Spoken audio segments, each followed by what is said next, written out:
Assalamualaikum warahmatullahi wabarakatuh. Untuk anak-anak kelas 10 IPA dan IPS pelajaran Akidah Akhlak, saya akan menjelaskan tentang sedikit bab mengenai tentang husnudzon, rojak, sama taubat. Yang pertama yang dinamakan dengan husnudzon. Husnudzon itu artinya husnu itu baik, dzon itu artinya prasangka. Dzon kalau dalam dalam bahasa Arab yang namanya dzon itu presentasinya adalah 80% atau setingkat di bawah yang namanya yakin. Yang pertama kita mengenal dengan istilah waham. Waham ini presentasinya 50% ke bawah. Artinya waham itu panik, terutama di situasi yang sekarang ini yang merebak isu pandemi. Itu banyak yang sekali yang namanya waham, panik.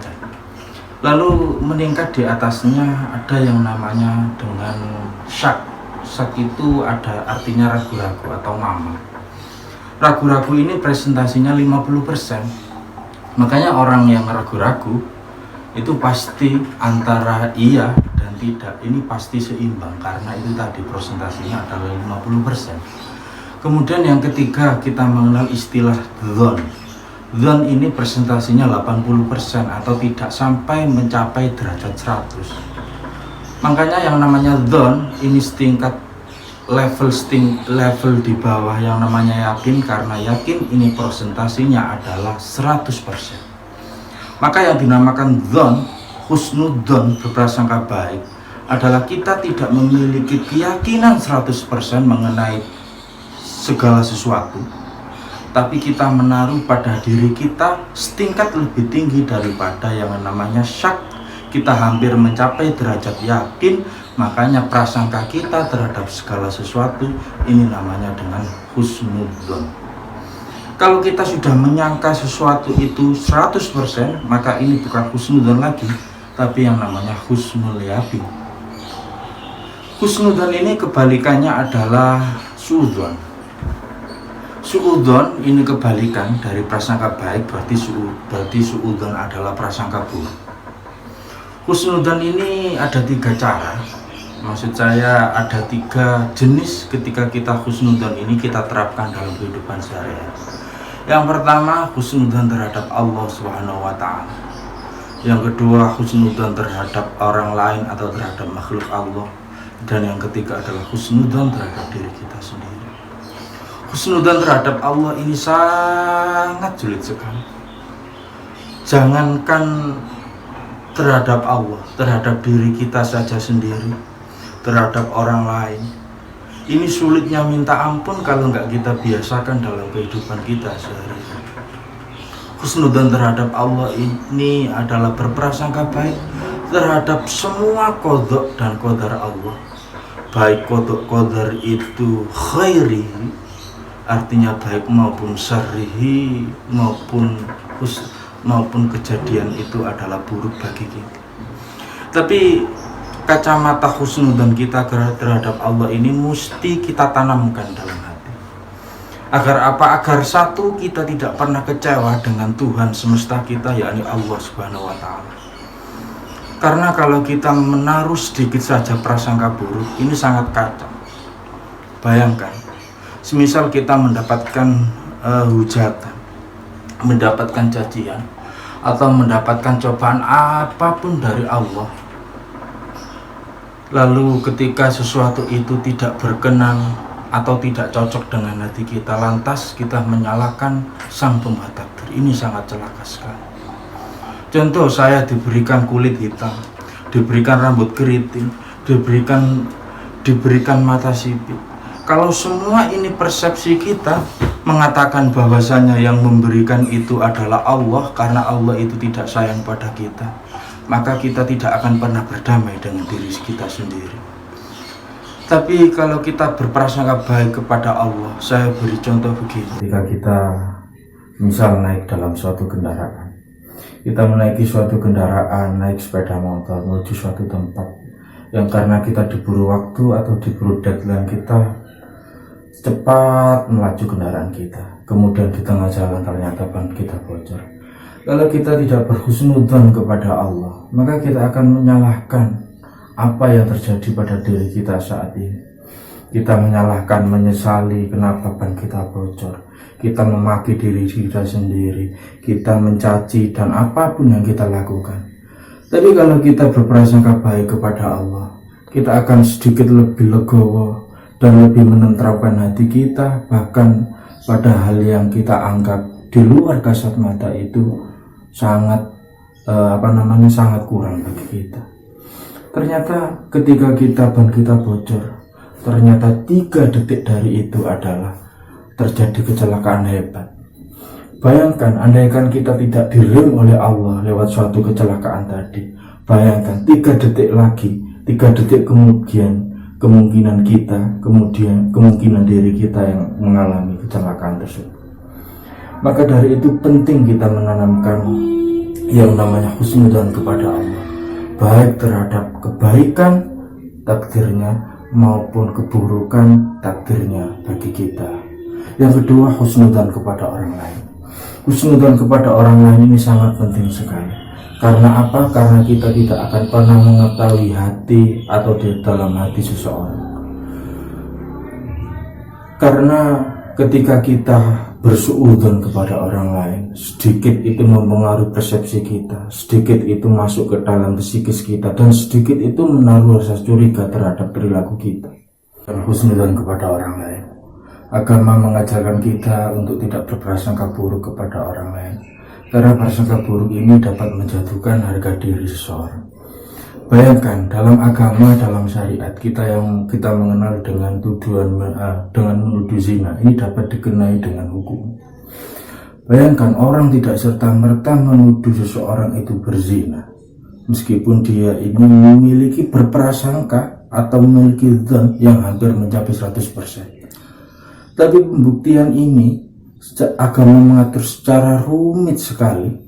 Rumit dalam arti sangat detail sekali, bahwa seseorang ini tidak dapat serta-merta melakukan tuduhan zina apabila tidak disertai saksi dan bukti. Bukan hanya sampai berhenti di situ, dia harus mendapatkan sumpah dari orang yang kita tuduh berzina. Sumpah dalam arti ketika dia berbohong, dia akan mendapatkan laknat dari Allah, dan seterusnya yang kita kenal dengan sumpah li'an.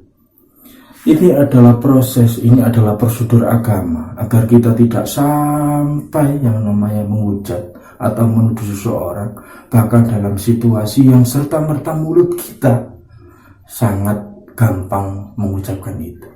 Yang ketiga adalah husnudzon terhadap diri kita sendiri.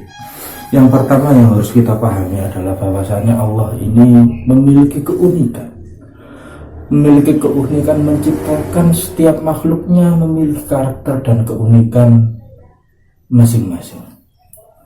Orang kita harus tahu bahwasanya setiap manusia, setiap makhluknya ini diberikan kelebihan oleh Allah yang menurut orang lain itu kelebihan, dan diberikan kekurangan oleh Allah yang menurut orang lain itu adalah suatu kurangan. Tapi di balik itu semua ada satu keunikan yang Allah titipkan kepada setiap individu, yang mana keunikan itu tidak akan pernah dimiliki oleh orang lain, atau orang lain hampir memiliki keunikan itu sendiri. Tapi ketika kita mampu memahami proses dinamika Allah menciptakan ini, maka kita akan mampu berhusnudzon terhadap diri kita sendiri. Allah menciptakan kita, menaruh kita, dilahirkan di mana, kemudian dikasih paras seperti apa, diberikan kecakapan dalam bidang apa. Ini semua adalah dalam kerangka Allah memberikan yang terbaik bagi diri kita sendiri, agar kita mampu berhusnudzon kepada diri kita sendiri. Selanjutnya yang dinamakan roja. Roja ini artinya adalah pengharapan, mengharap. Mengharap di sini adalah mengharapkan ridha dari Allah Subhanahu wa Ta'ala. Karena larangan kita untuk berputus asa kepada Allah. Wala tayasu min rauhillah, janganlah kalian berputus asa terhadap rahmat Allah. Kita hidup sampai mati, sampai besok, semuanya dalam segi jasmani, dari segi fisik kita, rezeki, jodoh, pati, semuanya rahasia Allah, dan semuanya pasti dicukupi oleh Allah. Tapi selain kita memiliki pengharapan, kita harus menjaga agar pengharapan ini tidak serta-merta membuat kita sembrono.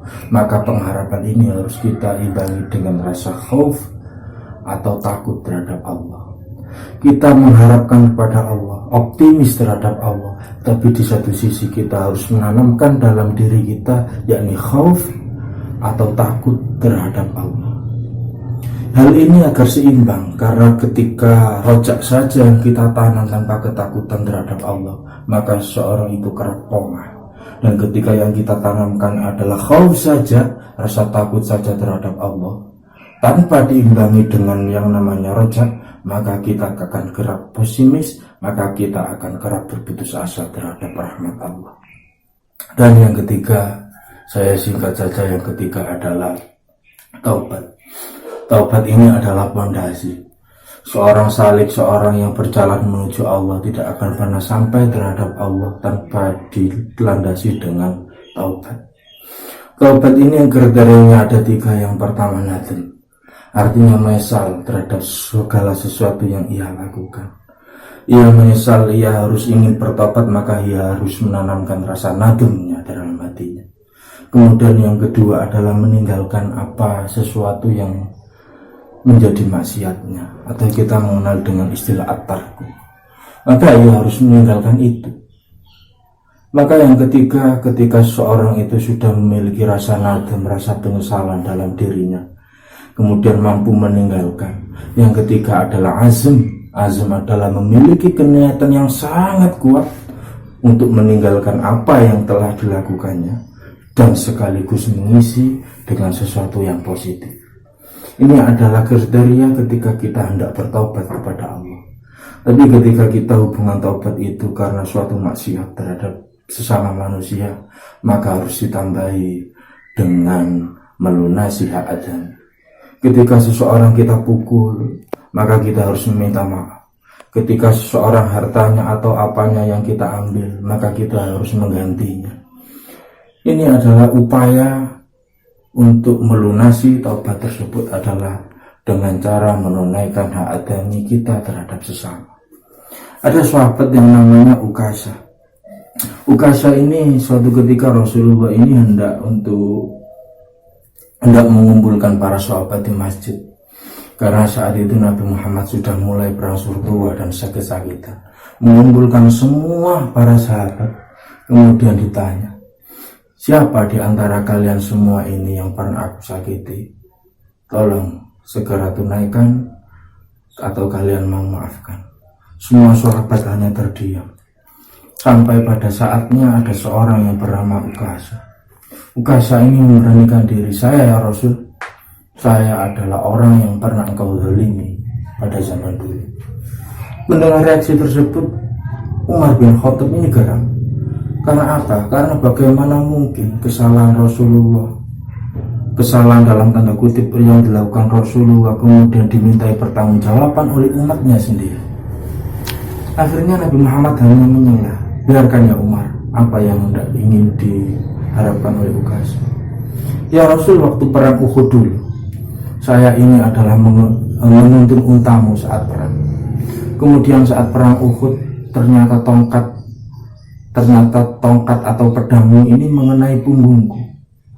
Maka itu kejadian itu saya hari ini ingin menyampaikan bahwasanya saya ingin membalaskan apa yang engkau lakukan dulu terhadap saya.